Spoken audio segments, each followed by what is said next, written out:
Hi everyone.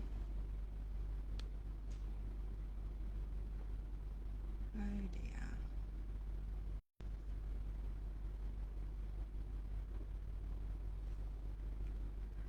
Hi, I think we're live. I'm not sure. Gonna wait just a couple of minutes, see how things go.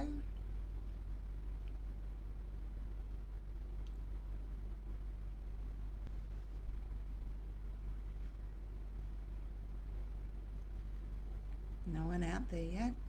That's okay.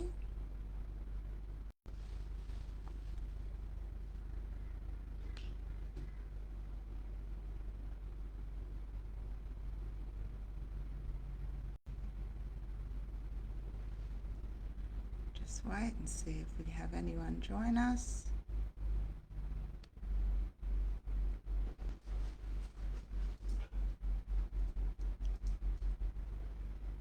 No one at the moment. Never mind. Oh, here we are, warts and all, dog barking. Okay.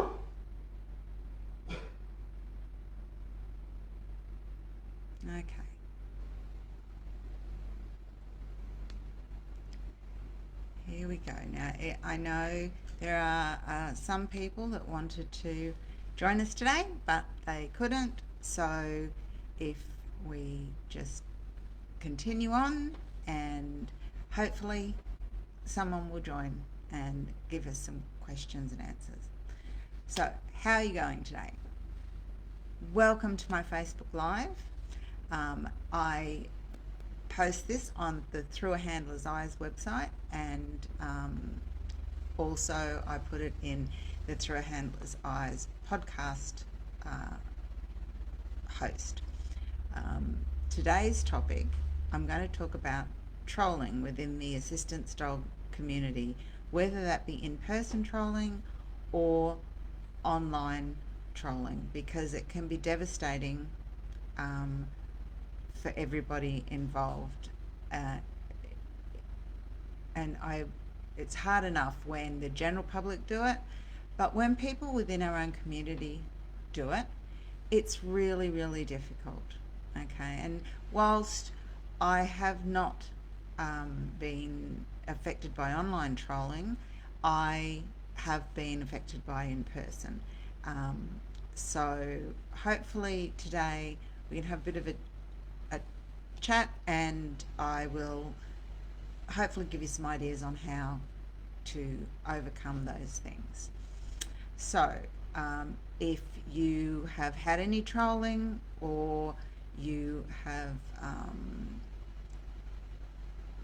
been questioned due to your dog or its behaviour, people thinking that it's not a real assistance dog, just pop some questions or stories in the chat box, and even if it's not while we're doing the live, you can do it afterwards, and I'll read all the comments later. Now, I myself haven't had online trolling, but I have been out in the public and had people say to me, "You don't look sick. What do you need a dog for? That dog, you shouldn't be doing that with that dog." And as you may know, I have MS and I have some balance issues, and my dog makes me feel safe, and he's trained to pick up items for me and lean against me and balance me. So and a number of other things, and he is very much an assistance dog.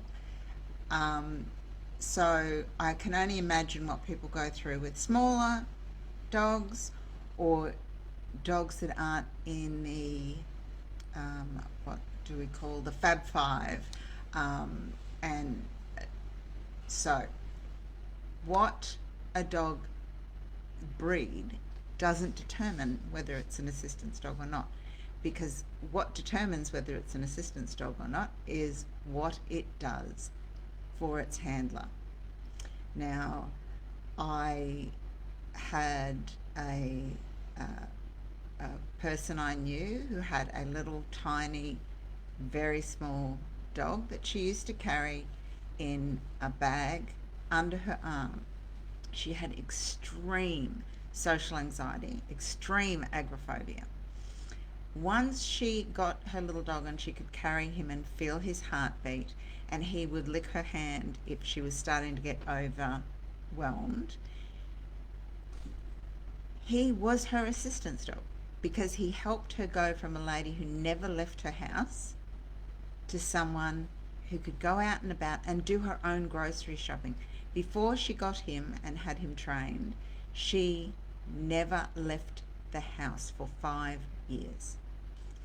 So there is no way of knowing if that dog is or is not an assistance dog, given that everyone's need, everyone's disability is different, and what works for one person may not work for another. I'm lucky again, my dog does look the part, but it doesn't, other people aren't so lucky. Now, there could be a lot of reasons people do that. They may have, people troll, sorry. They may have insecurities themselves. They're worried about their dog being perceived as not a real assistance dog. People within the community really should know better because, as I said before, we're all different. Our dogs are all different. Our needs are different. Some people have got this perception of what an assistance dog team looks like based on guide dogs. And there are still some people out there that think German Shepherds shouldn't be assistance dogs, where in fact they were the first guide dog and they were the quintessential assistance dog. Now, I again have spoken to a young lady who had a dog not perceived to be a normal assistance dog. She was at her local shopping centre, and her dog was doing what he was supposed to do. And when she got home, she sat down and made a cup of coffee and went on Facebook. And on her local assistance dog group, someone had put, "I have just seen a person at this shopping centre with this type of dog, and the dog was jumping and pushing and trying to drag her out of the centre, and it was really badly behaved." On the contrary, he was actually doing what he was trained to do. This young lady dissociates. So she zones out, basically, for want of a better expression. How her dog has been trained to help bring her back from that dissociation, and it usually happens when she's overwhelmed, and shopping centres are a great place to get overwhelmed, is he will lick her hand first or headbutt her just on the side. If that does not get a response, the response he's trained to wait for, he will jump on her from the front to throw her off balance a little bit. This usually brings her out of a dissociative state because she has to step back. If that doesn't work, he will do one bark, and that bark is enough to bring her out of a dissociative state immediately, simply because in her mind, dogs don't bark, they shouldn't be barking, assistance dogs shouldn't bark. So that was trained for him because we know that was what would bring her out of her dissociative state. Then he takes her to the nearest exit. Now, that could look like he's dragging her along, but he's not. He is dragging her in a way, but he's taking her out of that shopping centre so she can go and get a breath. That dog was doing exactly what he was meant to do. The person on the internet who made very scathing comments about it being not a real assistance dog and she should have been chucked out of the shopping centre and blah, blah, blah, has no idea. what was going on. Didn't ask, didn't bother to inquire. So this person, I don't know whether it's a male or a female, has gone out there and disparaged this person, shared identifying information of this person. So now she felt like she couldn't go back to her local shopping centre because she felt like she was being judged and stared at every time she walked in there, when in fact her dog was doing his job.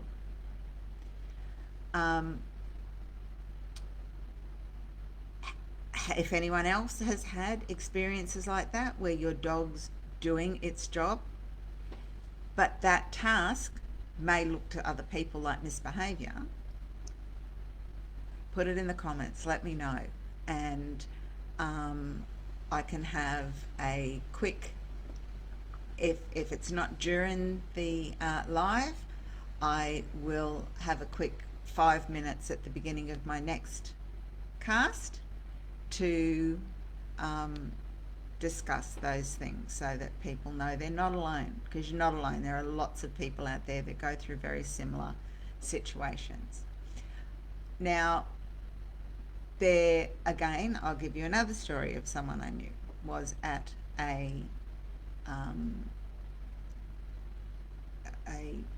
on an outing in the evening at like an RSL club, I think it was, and some lady who I would assume had her own mental health issues came up and verbally attacked her. Look at your dog, look at it, it's not doing what it's supposed to do. It was a German Shepherd.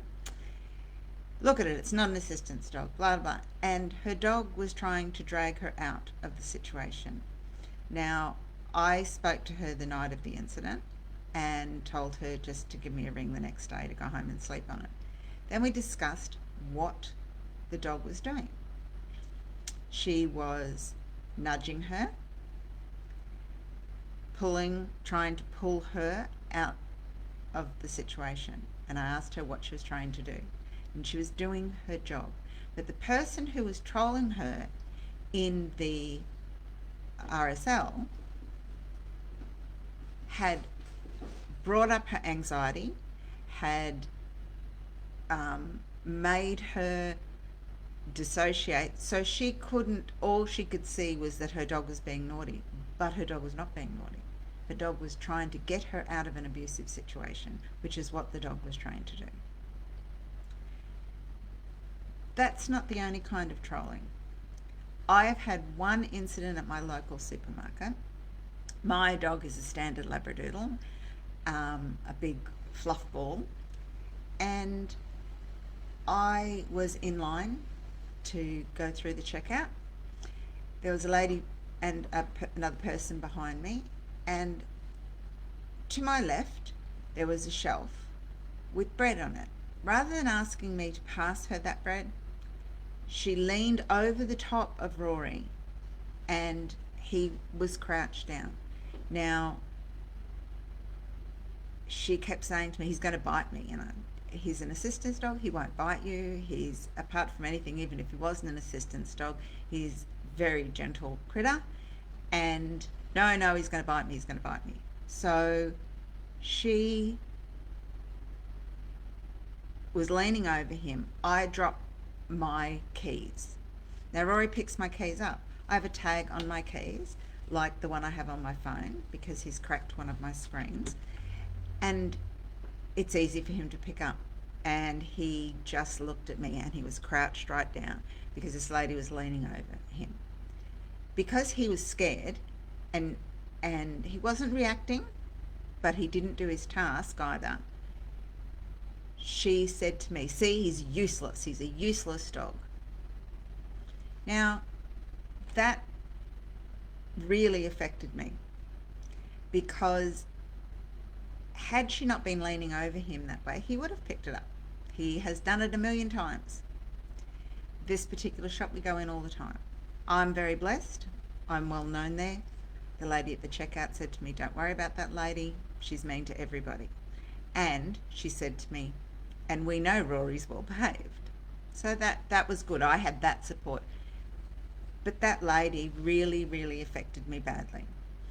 If I hadn't had the nice lady at the checkout, I may not have recovered as quickly. He did. He just walked out and we were back on task. Now, have you guys had any of those sorts of situations where you've either been out and been attacked in person for your dog, or even worse, had someone, I was speaking to a lady recently, she has a small assistance dog, and someone just walked up and picked it up. Now, her assistance dog is a seizure alert dog. It needs to be next to her all the time. This lady just picked it up, and it was vested, it had all the signs on it, and the handler just said, "Did you just pick my dog up?" And the woman said, "Well, she's so cute." No. And I think we need to learn to stand up for ourselves. It's not easy. It's not easy.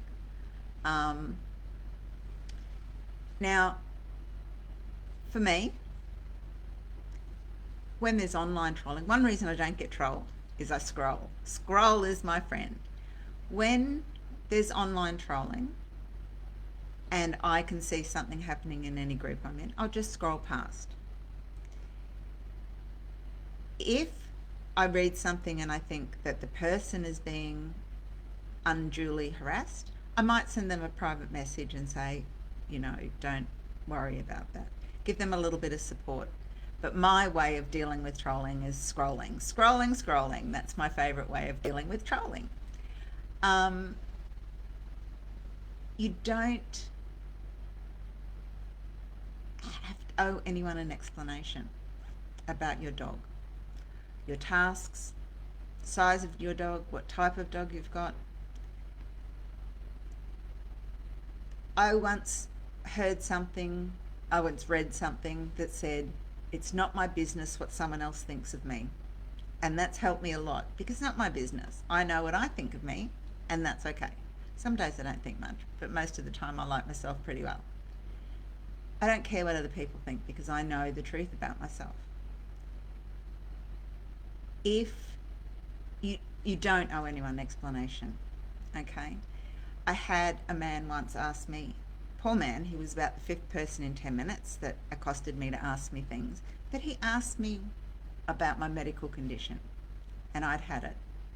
And I just said to him, "Well, if you tell me about your last prostate exam, I'll tell you about mine." And he was quite taken aback, and I said, "Well, you're asking me for very personal information." Most of the time I wouldn't do that, but I just had it this day. I just had enough. And because I quite like talking to people about my dog and how I like educating people, and that any dog can be an assistance dog, and some dogs you shouldn't approach because seizure alert dogs. I let Rory talk to people sometimes when I give him permission, because I have balance issues. I don't have a seizure issue. I don't have an issue, diabetes, or something that could cause my life.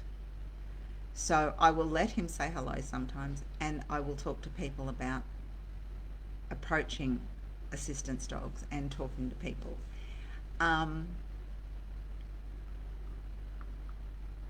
What I was really hoping to get, unfortunately we haven't had any. Hang on, let me have a look and see if there has been any comments. Silly, I'm using the wrong mouse. Let's have a look. Okay, so I have one lady here that is just saying that what upset her was her dog, a man was continually telling her her dog was a pet. I understand that too. I have recently spoken to someone who an NDIS person told them their dog was a pet, even though they were in the building with them, helping them at that moment. So people can be, I don't know what's the right word to use, really. So what I really wanted out of this particular live was to encourage everyone in the community to support each other. We're all on the same ocean, not necessarily in the same boat, but we're all on the same ocean. We should know better than to say someone's dog is not real, a real assistance dog. Someone doesn't have a disability. Someone is, I don't know, faking it, or their task, the dog shouldn't be doing that task, as in the young lady whose dog jumped up on her. I help people train their assistance dogs. And probably what went into that task was sitting down and saying, right, what bothers you the most? How do you come out of your dissociative state? Why don't we take these steps? Because you've got to do what works for you and your dog. So long as you're fulfilling the legislation when you're out and about and your dog's well behaved, clean and tidy, doesn't approach people, does all the right things, passes a PAT test, although you don't have to pass a PAT test, but it should be able to pass a PAT test, a PAT. Public access test, sorry, I get into the jargon. The thing is, as I said, we should know better. We should know better. So I want us to support each other. Every assistance dog team is unique. Every person is unique. Every dog is unique. Legitimate, life-changing work, a legitimate life-changing task could look different for every team. Now, someone else who has dissociative states, licking their hand may be enough to bring them out. Or nudging them may be enough to bring them out. But this young lady had more deep issues. I would love to hear any of your stories, if there are any out there. And Christine, you know the truth about your dog not being a pet, so don't worry about anyone else.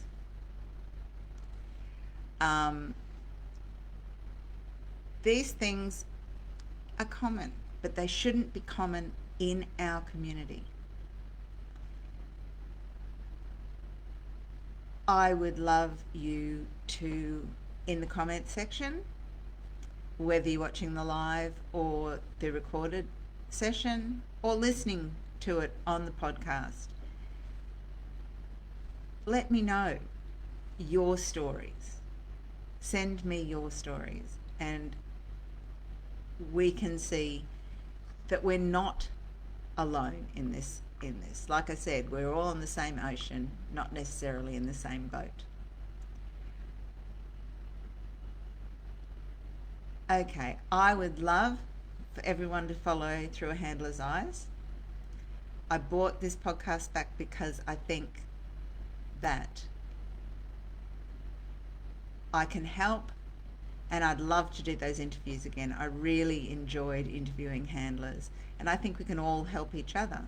And I would like this to be one of the platforms that we can help each other. So continue to share your stories. I have there's an email address for Through a Handler's Eyes, which is throughahandlerseyes@gmail.com. And you can send me your stories there. And like I said, if I get more stories, then I will have a discussion about this week's stories at this month's stories at the beginning of next month show, so we can build on this and help each other. now. Don't forget, the purpose of the task is what matters, not what the task is or what the dog is. And if you see someone you think might be struggling, ask if they need someone to help, if they need a friend. And if someone asks you if you need help, be kind with your answer, whether you're accepting it or not. Because we should be helping everyone. And everyone needs a kind word every now and then. And my last thing, remember, we're all doing the best we can at any given time. And that includes our dogs. So bye. I'll see you next month. Now I don't know how to stop it.